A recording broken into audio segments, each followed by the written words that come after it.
अमेरिकी मगरमच्छ एक बड़ा जलीय सरीसृप है और फ्लोरिडा के मूल निवासी 2 मगरमच्छों में से एक है। मगरमच्छों को सिर के आकार और रंग से अमेरिकी मगरमच्छ से अलग किया जा सकता है। मगरमच्छों के पास एक चौड़ी, गोल थूथन होती है। जब उनका जबड़ा बंद होता है तो कोई निचला दांत दिखाई नहीं देता है। अमेरिकी मगरमच्छ की थूथन संकरी होती है और बंद होने पर निचले जबड़े का चौथा दांत बाहर निकलता है। वयस्क मगरमच्छ मुख्य रूप से गहरे भूरे रंग के होते हैं, जिनका निचला हिस्सा हल्का रंग का होता है। हालांकि किशोर मगरमच्छों के किनारों पर छलावरण के लिए हल्के रंग की धारियां होती हैं। अमेरिकी मगरमच्छ भूरे भूरे रंग के होते हैं और आमतौर पर मगरमच्छों की तुलना में हल्के रंग के होते हैं। मगरमच्छों के लिए अपने पर्यावरण के रंग अपनाना असामान्य नहीं है। बहुत से लोग मगरमच्छों को हरे रंग से जोड़ते हैं, लेकिन ये गलत धारणा हरे शैवाल और तैरती हुई वनस्पति से आती है जो अक्सर मगरमच्छ की पीठ से चिपकी रहती है। मादा मगरमच्छों की लंबाई शायद ही कभी 10 फीट से ज्यादा होती है, लेकिन नर मगरमच्छों की लंबाई बहुत ज्यादा हो सकती है। लंबाई के मामले में फ्लोरिडा राज्य का रिकॉर्ड ब्रेवॉर्ड काउंटी के लेक वॉशिंगटन से 14 फुट 3.1/2 इंच लंबा नर मगरमच्छ है। वजन के मामले में फ्लोरिडा का रिकॉर्ड अलाचुआ काउंटी के ऑरेंज लेक से 1043 पाउंड 13 फीट 10-1/2 इंच लंबा नर मगरमच्छ है। शरीर के पिछले हिस्से पर बख्तरबंद प्लेट लगी होती है और मगरमच्छों की पूंछ सीधी चपटी होती है। डिफेंडर्स लुप्तप्राय प्रजाति अधिनियम की रक्षा के लिए लड़ता है, जो मगरमच्छों को विलुप्त होने के कगार से वापस लाने में महत्वपूर्ण था, और स्वच्छ जल अधिनियम, जो मगरमच्छों और मगरमच्छों के लिए महत्वपूर्ण आर्द्रभूमि और जलमार्गों की रक्षा करता है। हम एवरग्लेड्स रिस्टोरेशन एक्ट पर भागीदारी करके, राष्ट्रीय वन्यजीव शरण स्थलों और राष्ट्रीय उद्यानों की रक्षा करके और राज्य स्तरीय पर्यावरण नियोजन में संलग्न होकर आवास की रक्षा के लिए भी काम करते हैं। अमेरिकी मगरमच्छ आमतौर पर 10 से 12 साल की उम्र में प्रजनन करना शुरू कर देते हैं। वे उथले पानी में प्रजनन करते हैं और संभोग के बाद मादा आसपास की वनस्पतियों से घोंसला बनाना शुरू कर देती है। एक मादा अपने घोंसले में 90 अंडे तक दे सकती है, जिसे वह फिर अधिक वनस्पतियों से ढक देती है, अपनी मां को ये बताने के लिए कि वे अंडे सेने के लिए तैयार हैं। युवा मगरमच्छ अपने अंडों के अंदर से तेज आवाज निकालते हैं। अंडे सेने के बाद लगभग 65 दिन तक अंडे सेते रहते हैं। कई युवा मगरमच्छ पक्षियों, सांपों, मछलियों और स्तनधारियों जैसे शिकारियों द्वारा खाए जाते हैं, लेकिन आमतौर पर 4 फीट लंबे होने के बाद सुरक्षित रहते हैं। ये मगरमच्छ 50 साल तक जीवित रह सकते हैं।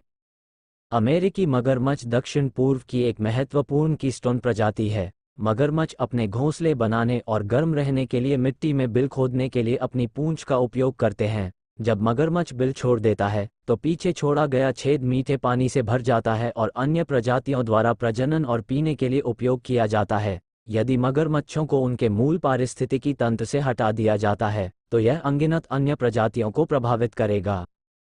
हालांकि कई लोगों को मगरमच्छ भयानक लगते हैं, लेकिन ये अद्भुत सरीसृप हमारे पारिस्थितिकी तंत्र में एक महत्वपूर्ण संतुलन बनाए रखने में मदद करते हैं।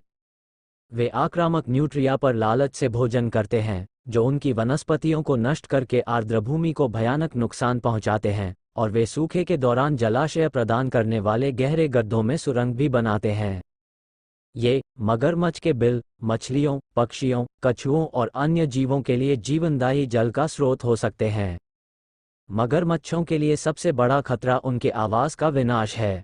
मानवीय गतिविधियों के विभिन्न रूपों ने मगरमच्छों के रहने वाले कई दलदलों को बदल दिया है। ये परिवर्तन अक्सर उन क्षेत्रों को मगरमच्छों के लिए अनुपयुक्त बना देते हैं। उदाहरण के लिए, कुछ दलदलों को जानबूझकर सूखा दिया जाता है और उन्हें मानव निर्मित वातावरण में बदल दिया जाता है, जैसे कि आवासीय क्षेत्र और औद्योगिक सुविधाएं। ये विकास न केवल मगरमच्छों के आवासों को नष्ट करते हैं, बल्कि वे उन विभिन्न जीवों को भी खतरे में डालते हैं जिन पर मगरमच्छ भोजन के लिए निर्भर रहते हैं। आवास के नुकसान के कुछ रूप अधिक अप्रत्यक्ष हैं। सदियों की आर्थिक गतिविधि ने दक्षिण लुइसियाना में नहरों का एक व्यापक नेटवर्क बनाया है जो खारे पानी को मीठे पानी के आर्द्रभूमि में जाने देता है। दलदल की अधिकांश वनस्पतियां जिस पर मगरमच्छ आश्रय, घोंसले बनाने और अपने बच्चों को पालने के लिए निर्भर रहते हैं, खारे पानी पर जीवित नहीं रह सकती हैं। एक बार जब वनस्पति मर जाती है, तो वह भूमि जो इसे सहारा देती है, मैक्सिको की खाड़ी में विलीन हो जाती है। मिसिसिपी नदी के किनारे मानव निर्मित तटबंधों ने समय समय पर आने वाली बाढ़ को भी रोका है, जो आर्द्रभूमि भूभाग को मिट्टी और पोषक तत्वों से भर देती है। दुनिया की बदलती जलवायु मगरमच्छों के लिए गंभीर खतरा पैदा करती है। बढ़ते समुद्री स्तर के कारण मगरमच्छों के पनपने वाले कई आर्द्रभूमि नष्ट होने की संभावना है। सर्दियों के महीनों के दौरान अधिक चरम तापमान के कारण वर्ष के उस समय मृत्यु दर में वृद्धि हो सकती है जब मगरमच्छ अपने ठंडे खून वाले स्वभाव के कारण सबसे अधिक असुरक्षित होते हैं। चूंकि मगरमच्छों का लिंग निर्धारण ऊष्मायन के दौरान तापमान पर निर्भर करता है, इसलिए उनके प्रजनन के मौसम के दौरान जलवायु प्रभाव के कारण होने वाले उच्च तापमान से लुइसियाना मगरमच्छ आबादी में बढ़ते लिंग असंतुलन का भी सामना करना पड़ सकता है। तो मगरमच्छों को बचाने के लिए क्या किया जाना चाहिए? मगरमच्छों को रहने के लिए जगह, आर्द्रभूमि आवास, छिपने के लिए जगह, युवा मगरमच्छों को शिकारियों से बचने के लिए विशेष रूप से लटकती हुई वनस्पतियों की आवश्यकता होती है। खाने के लिए भोजन, युवा होने पर कीड़े, उभयचर और छोटी मछलियां, फिर मगरमच्छ के बड़े होने पर बड़े और बड़े जानवर, मादाओं के लिए घोंसला बनाने के लिए जगह, या तो रेत के टीले या संभावित बाढ़ के पानी से ऊपर उगी वनस्पतियां ताकि अंडे सुरक्षित रहें। बड़े होने पर उनके रहने के लिए जगह और अपने क्षेत्र खोजने के लिए शिकारी। मगरमच्छ बहुत सारे अंडे देते हैं क्योंकि अधिकांश बच्चे मर जाएंगे। जैसे जैसे वे बड़े होते हैं, उनकी ज़रूरतें बदलती रहती हैं, लेकिन पूरे साल भी बदलती रहती हैं। उदाहरण के लिए गर्मी बनाम सर्दी, बरसात का मौसम बनाम सूखा मौसम। सूखे मौसम या अत्यधिक ठंडी सर्दियों वाले क्षेत्रों में प्रजातियां मांद या बिल खो देंगी, इसलिए उन्हें पानी के आसपास के क्षेत्रों की ज़रूरत होती है जो उन्हें इन बिलों को खोदने की अनुमति देते हैं। मिट्टी को बिना ढहे बिलों को सहारा देने में सक्षम होना चाहिए, लेकिन इतना कठोर नहीं होना चाहिए कि मगरमच्छ उसमें खुदाई न कर सकें। घोंसले और धूप सेंकने के क्षेत्रों के बीच नदियों के किनारे आवागमन या अधिक स्थायी जल निकायों की ओर स्थल मार्ग से प्रवास, ऐसी दो स्थितियां हैं जहां मगरमच्छों को जलीय और स्थलीय दोनों प्रकार के आवास के बड़े क्षेत्रों तक निर्बाध पहुंच की आवश्यकता होती है। जल स्तर और प्रवाह मगरमच्छों के लिए अपने शरीर के तापमान को नियंत्रित करने, पानी पीने, संभोग करने, खतरों से बचने, अपने शिकार पर घात लगाने, मछली पकड़ने और क्षेत्र स्थापित करने के लिए महत्वपूर्ण कारक हैं।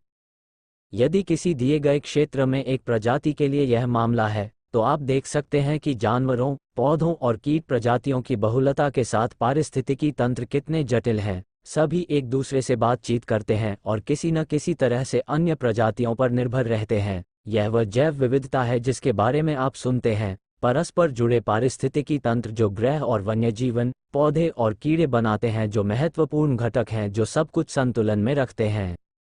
मनुष्य को सबसे पहले विश्व की जैव विविधता की रक्षा करनी चाहिए।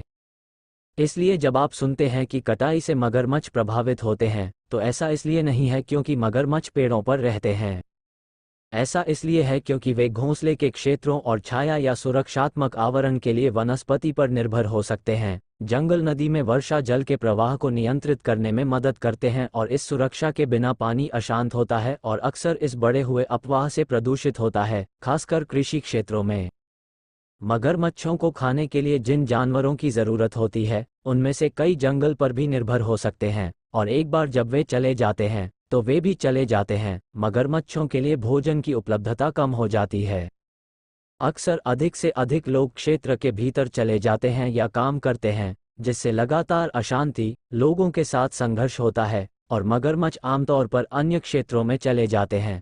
यदि यह किसी प्रजाति की सीमा में होता है, तो इसे हम विखंडन कहते हैं, जहां आप एक प्रजाति को आवास के छोटे छोटे हिस्सों में बनाए रखते हैं। ये विखंडित आबादी सालों तक बनी रह सकती है, लेकिन शायद ही कभी संख्या में बढ़ती है और आमतौर पर धीरे धीरे मर जाती है। पूरी वीडियो देखने के लिए धन्यवाद।